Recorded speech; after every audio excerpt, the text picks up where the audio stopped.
৫ ওয়াক্ত নামাজ কালাম পড়ে এর পরেও জাহান্নামে যাবে যারা, তারা হলো 17 শ্রেণীর লোক। আমরা এক নজরে আবারও বলে দিচ্ছি, হারাম খাদ্য যে গ্রহণ করে, 1, 2 আত্মীয়তার সম্পর্ক ছিন্ন করে যে, নাম্বার 3 প্রতিবেশীকে যে কষ্ট দেয়, নাম্বার 4 মা বাবার অবাধ্য সন্তান, মা বাবার কথা শোনে না সে, নাম্বার 5 উগ্র মেজাজি, তেড়া, গোয়ার, সবাইকে দমায় রাখে, এই টাইপের লোক।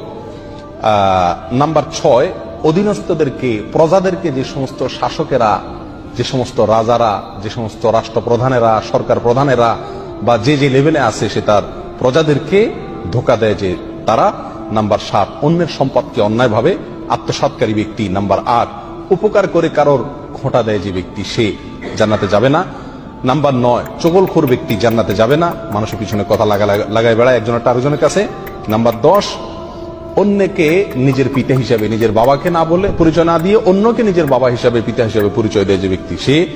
নাম্বার 11 গর্ব এবং অহংকার করে যে ব্যক্তি, যার মনের ভিতরে অহংকার আছে, সে জান্নাতে প্রবেশ করবে না।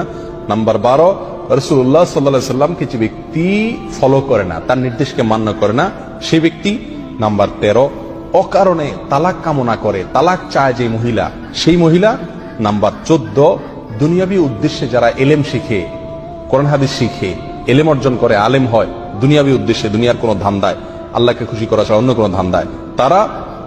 নাম্বার 15 চুলে বা দাড়িতে কোনো জায়গায় কালো কলব, পিওর কালো কলব ব্যবহার করে যারা, তারা। এবং নাম্বার 16 যে কোনো ভালো কাজ করে সেখানে মানুষকে দেখানো, এটা ফলাও করা, প্রচার করা, এই উদ্দেশ্য থাকে যাদের, তারা। নাম্বার 17 ওয়ারিশকে বঞ্চিত করে তার হক থেকে, এরকম অভিভাবক। এই শ্রেণীর লোকেরা মুসলমান হয়েও জান্নাতি হতে